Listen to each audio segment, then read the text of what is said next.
Udah masuk video. Udah. Assalamualaikum warahmatullahi wabarakatuh. Waalaikumsalam warahmatullahi wabarakatuh. Menjawab salam hukumnya wajib. Ya.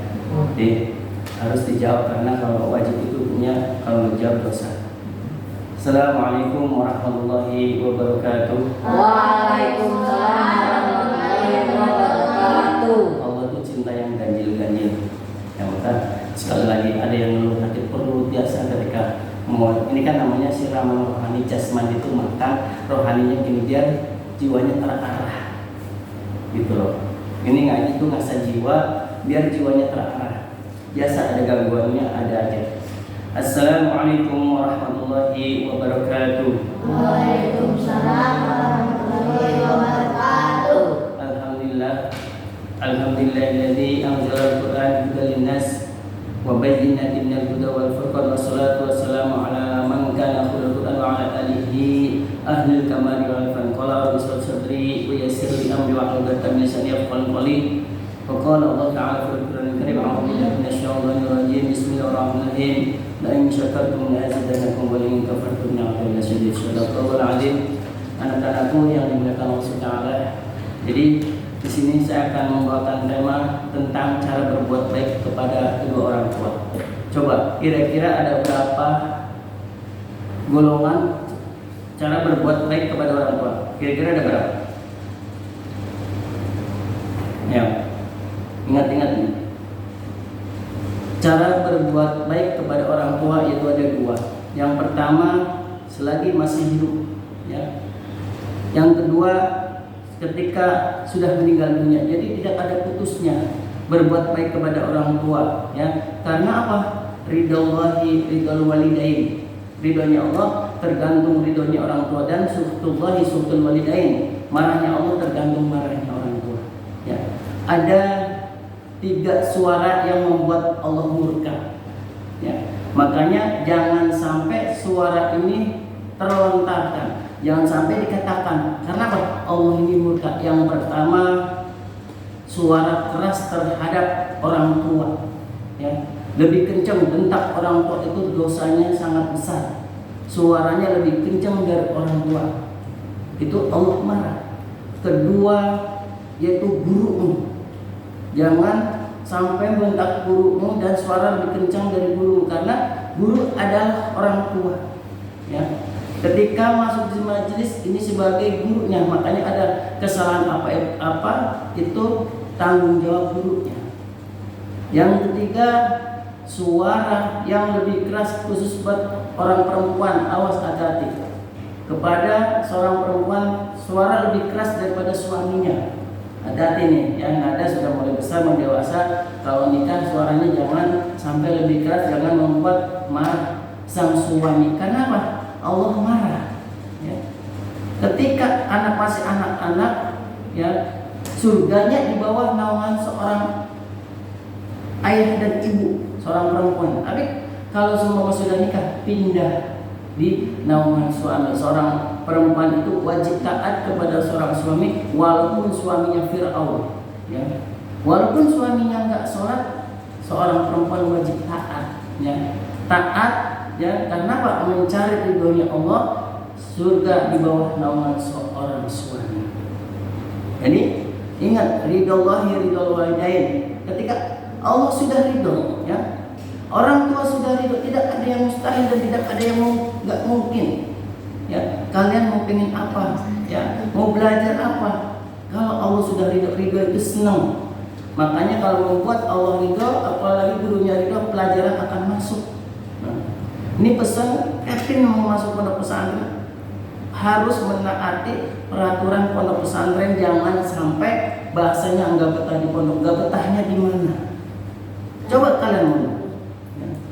Mondok kalau semua nggak betah sangat bodoh. Kenapa? Difasilitaskan. Pengen apa? Coba kalian coba nulis, ayah, bunda, aku pengen ini, pasti dibeli.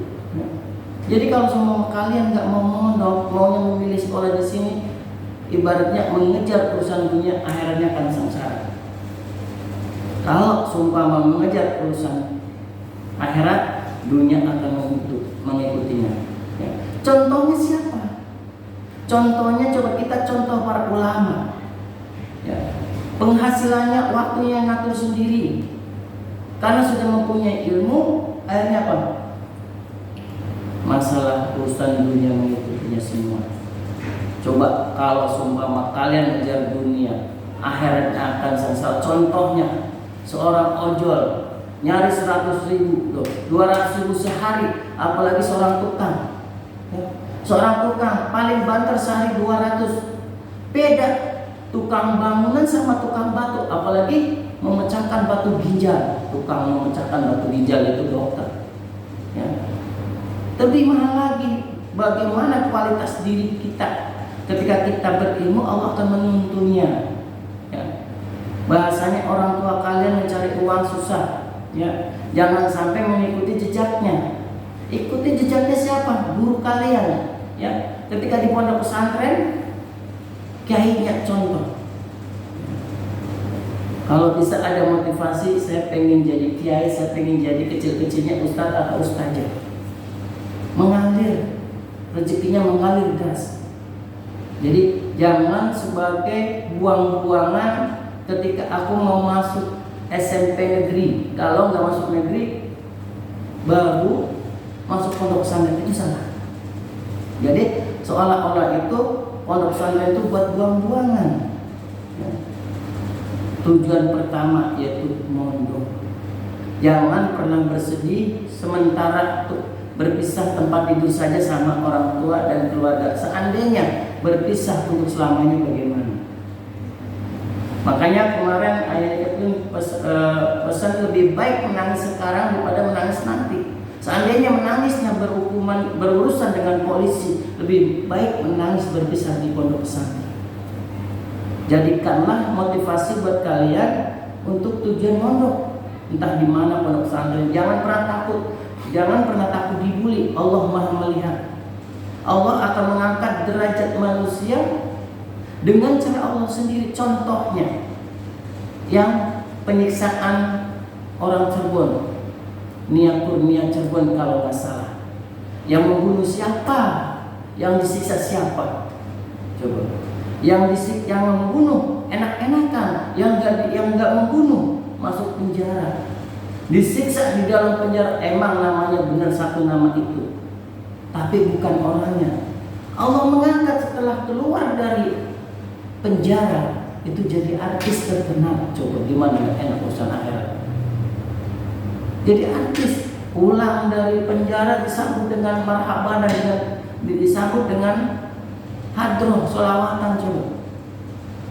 Makanya jangan pernah takut, nanti di pondok pesantren itu jangan, masih ada pimpinan. Kalau belum saatnya, belum ajalnya mati, nggak akan mati. Jangan pernah takut ketika lagi pondok pesantren mati. Jangan pernah takut, karena disitulah matinya, mati syahid. Coba kalian, kalau disuruh mati sekarang masuk surga, mati nanti belum tentu masuk surga, pilih mana? Mati sekarang atau mati nanti? Coba, kalau disuruh milih nih, mau mati sekarang masuk surga, mati nanti nggak ada jaminan masuk surga. Kalau disuruh memilih, pilih mana? Takut menjawabnya, takut mati sekarang. Kalau saya sendiri, kalau disuruh memilih, saya mati besok tapi masuk surga. Nggak usah sekarang. Kalau sekarang lagi menyampaikan mati itu repot juga. Mati besok habis sholat subuh lagi sujud yang terakhir nggak bangun-bangun, ternyata dipanggil Allah Subhanahu wa taala, jaminannya masuk surga. Daripada matinya nanti belum tentu masuk surga, pilih mati sekarang, mati besok. Itu. Jangan pernah takut, ya. Karena apa? Menuju masa depan kalian. Ketika orang tuanya nggak ngasih, bersikeras, aku harus untuk. Bersikeras karena apa? Yakin masa depan kalian, raihlah masa depan cita-cita, kejarlah urusan akhirat agar dunia mengikutinya, biar nggak susah mencari ekonomi. Kayak model peribahasanya telur ayam sama telur bebek. Ya. Ketika telur bebek disatukan dengan telur ayam, yang ngeremin ayam nanti menetes jadi anak bebek berserta nyambung dengan anak ayam. Apakah bebek ketika ada bebek lewat, anak bebek itu ikut bebek? Enggak, ikut yang netes ngetetesin, yang ngeremin, walaupun itu biangnya bebek. Begitupun kalian yang melahirkan orang tua kalian. Ya, ikutin. Kalau orang tua kalian bagus, penghasilnya bagus, ikutin. Tapi kalau enggak, lepas jalurnya. Yang penting tidak lepas jalur Allah. Saya nggak mau ayah saya tukang ojol, saya nggak mau. Ayah saya tukang es, penghasilan saya nggak mau. Aku maunya lebih dari ayahku, penghasilannya nggak capek tapi uang datang sendiri. Contoh, air ketika di tangan orang yang berilmu, yang tadinya 3.000 bisa jadi 300.000. Air, setinggi-tingginya harga air di apa tuh yang swalayan terbesar, ya Pak, Hokben, ya.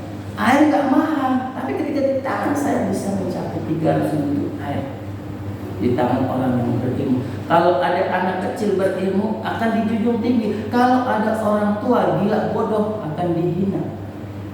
Nah, makanya mencari ridho Allah dan ridho orang tua. Coba saya ulang, ada 3 suara yang membuat Allah marah murka. Apa saja? Suara apa ya? Membentak orang tua, membentak guru, membentak suami. Nah, membentak suami. Ingat nih, nggak boleh ada tingginya, nggak boleh suara lebih tingginya, apalagi kalau disuruh gila nah, itu dosa.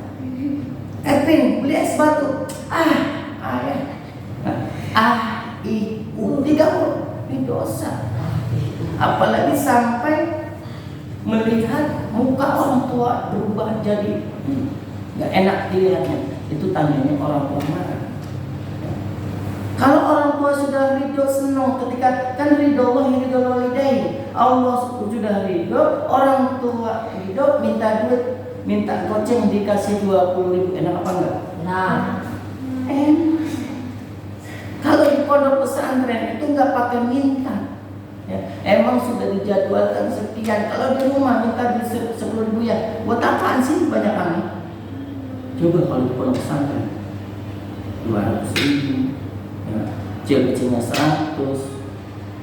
Coba, karena kalian belum merasakan. Coba cari bukti, karena apa? Sudah sihat itu merasakan. Minta ini bawa ini. Gitu. Jadi ingat ya, ridho Allah ridho walidain, ridhonya Allah tergantung ridhonya orang tua. Makanya ada kayak begini, bangun dong, dan nenek-nenek. Setelah pulang mengaji, kulihat tanda jelas bendera duka di depan rumahku. Ku tanya kepada ayah, siapa yang telah tiada? Ayah berkata, ibumu telah tiada. Berlinang air mataku di saat ku melihat terbujur kaku di pemaringan. Barang, ya Rasulullah, salamun alaih, ya Rafi'a syahdi wal karami, al-fatah yadi ratal alami, ya uhailal judi wal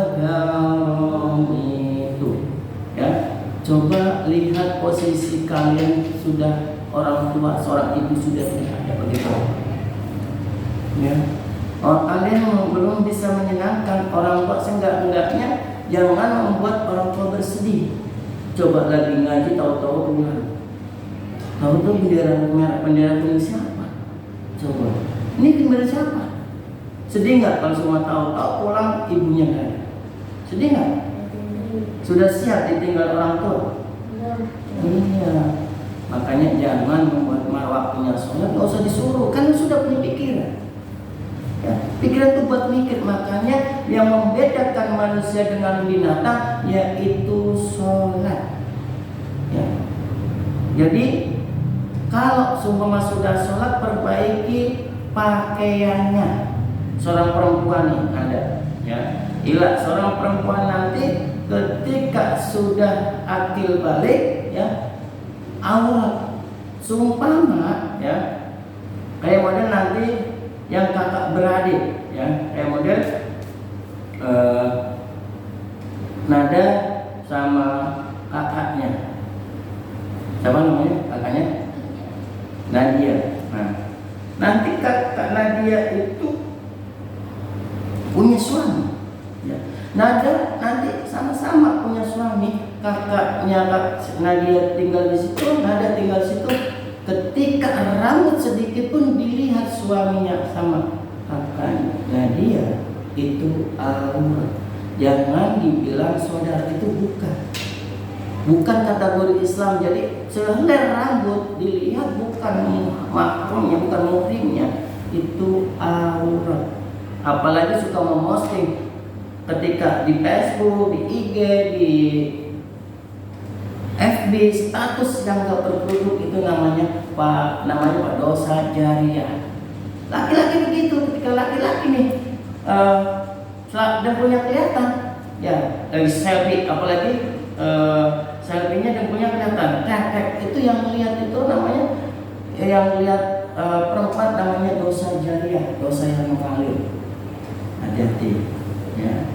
Belajar, ketika kita belajar ngaji itu harus jiwanya terarah, ngaji ngasajo agar jiwanya terarah.